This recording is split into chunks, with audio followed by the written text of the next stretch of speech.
Assalomu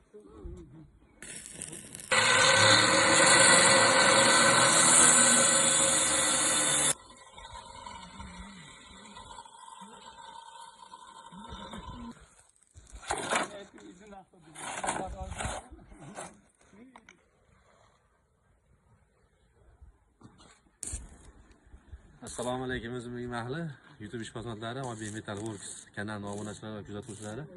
Navbatdagi ishimiz Samarqandda. Molxona quryapmiz hozir 11.60 ga, uzunasi 34 metr. Yangicha stilda.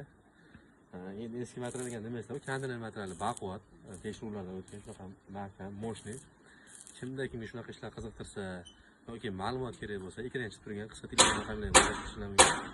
Sizlar bilan har doimgidek men Oybek, nima ma'lumot kerak bo'lsa o'zim sizlarga javob beraman. Kerak bo'lsa, mana shu bezak bo'lsin. Sog' bo'linglar, salomat bo'linglar. Suv olkani gazini bosaman.